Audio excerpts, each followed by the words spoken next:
What's up YouTube? Jeff back again from DopeTechDaily.com, and today I'm bringing you guys some 24-hour impressions on the Beats Solo 3 wireless with the new Apple W1 chip. Now I did the unboxing a little over 24 hours ago, uploaded it last night, and now I want to give you guys some sort of impressions on the sound quality, also a little bit about the battery life. I've been listening to these for about 2.5 hours, music, podcast, from Friday night on into Saturday today, and I wanted to show you guys the battery life I've got left and also a little bit about the build.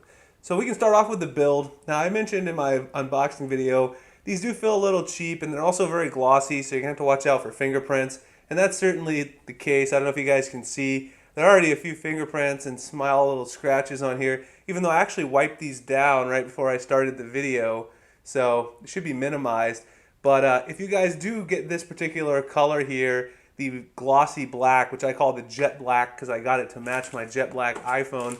If you guys do get this particular color of Beats Solo 3 or the jet black iPhone, I highly recommend picking up this product as well. This is a 30 pack of the Magic Fiber microfiber cleaning cloths. I got it on Amazon, I think for like 20 bucks. I always like to have some of these on deck and I always lose them. You're going to need these if you get these headphones and if you get the Apple, the jet black iPhone 7 or 7 Plus, because it gets a ton of fingerprints. Now, I haven't seen any major scratching yet. I've been pretty babying them, because they're new. Just been sitting down on the desk and anything, but they do collect fingerprints every instant you touch them, so that's definitely a concern. Other than that, the build is pretty much the same as last year. I showed you guys my space gray ones. It's pretty much the same exact plastic build. I am worried that the ear cup might come separated again because it's the same exact ear cup. I sort of compared the two. There's really no differences in the construction or how it's put on there, so that might come loose again eventually. But otherwise, it's pretty simple plastic build. I wish there was more metal with these headphones. It definitely would have given them a more substantial sort of feel. They're definitely not very heavy. They're definitely light, and they feel like they might be a bit brittle. Otherwise, in terms of the overall sound quality, it's what you would expect from a Beats product. It's got a ton of bass. So if you're listening to rap or hip hop, which is what I'm using these headphones for, you're really gonna love that bass. It definitely is a little overpowering, so if you're not a bass head, then maybe you won't like these headphones. I use my Beats almost exclusively to listen to rap and hip hop.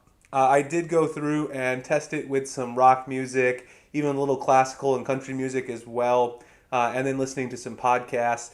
You're definitely going to lose some of the subtle mids and some of those subtle highs that you expect to get out of a great pair of audiophile headphones. So if that's what you're looking for, obviously Beats isn't the way to go. But if you like that deep, low bass, that bumping bass that you get in some rap and hip hop, it's definitely a good sound. Pretty much sounds almost exactly the same to me in terms of sound quality as the Solo 2. So if you're expecting a huge increase in bass or you're expecting some impressive subtlety in the overall music that you get with other types, other genres of music, you're not going to get that here. But overall, I like it for what I use it for. I like it when I have a stylish pair of headphones that I can wear and also listen to the music that I listen to primarily. It's great for listening to podcasts as well, or even if you're doing a podcast, to keep this pair of headphones. They're very comfortable. I was able to wear them for about 2 hours in a row, had no problems with the ear cups, very comfortable overall. I don't even like on-ear headphones the most. I usually like over-ear, but I like these Solo 3s and the Solo 2s specifically because I found them to be so comfortable for long periods of time. Now, a couple other concerns, of course, people had were the battery life. The battery life is rated at 40 hours according to Apple, and you can see here I've got the little widget here in my iPhone 7 that shows me my battery life. You can see it's still at 99% after I've listened to it for over 2 hours. Now, I'm going to assume this is kind of like the iPhone 7, where it starts at 100% and it stays at 100 forever, and then it drops a whole bunch at one time. So obviously, I don't expect to get some crazy amount like 400 hours or 200 hours of battery life out of these headphones. It's probably going to drop down, but it seems like it's very plausible that we may get that actual 40-hour rating. I'm super impressed with the W1 chip technology. I did use the iCloud pairing to check out how it works with my iMac, my MacBook Pro, and my iPad. All of them were seamlessly synced to this device. I can just go ahead and listen to music on any of my devices with my Beats Solo 3 thanks to the W1 chip. It's very, very impressive. Now also the range on the headphones is also really impressive. I was able to get about, I walk all around my house So at least 15 feet range out of these, which my other Bluetooth headphones, the Solo 2s, definitely would have already cut out by then. I had a lot of range issues with the Solo 2s. I wasn't even able to walk into the corners of my house, to my kitchen, listening to music with those if my phone was in the living room or my room. But I can easily do that with the Solo 3s. So the range is something that is also improved in this particular iteration. Now, a question also some people had was, what happens when you pair it to an Android phone? Well, I took out my Note 7, paired it up to this phone, and it pairs fine. So you're going to have to, obviously, it's going to disconnect from your iPhone and all of your other Mac devices, and then it's going to pair to the Android phone. So one question was, what happens when it disconnects from the Android phone? So if you disconnect it from the Android phone, you actually do need to go through and do the pairing process again on one of your iOS devices. So I had to go back to my iPhone 7 and pair it up again before it was synced with all my Mac devices. Now that's not going to be a problem for most people. If you have all Mac devices, that's something that's probably not an issue for you. But if you do have a non-Mac device like a PC, if you have an Android tablet, or if you have an Android phone and you have one Apple product you're using, that might be a little inconvenient. It doesn't give you that same level of convenience. Apple's always been about integrating people into their ecosystem and making it convenient if you buy even more of their products, which the Beats Solo 3 Wireless is another example of that. You're going to get the maximum convenience level if you do buy all Apple products and use your headphones with those.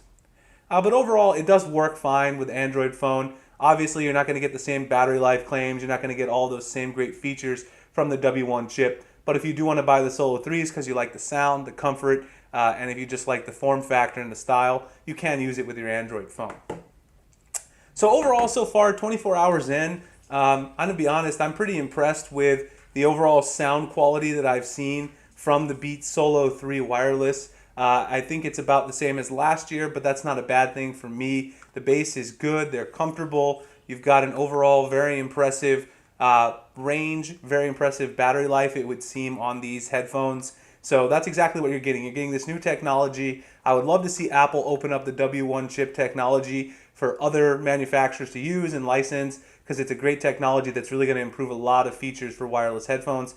And if they really did believe in a wireless future, I would hope they would at least license that technology at some point. But we know Apple loves proprietary stuff, so we'll see. All right, guys, I'm going to do a full review on these once I have more time with them. If you guys have other questions about the pairing, how it works, my battery life experience, the sound, anything like that, just drop me a comment below and I'll be happy to get back to you.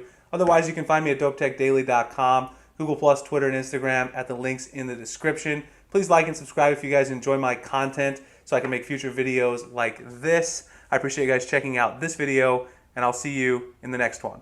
Thanks a lot for watching.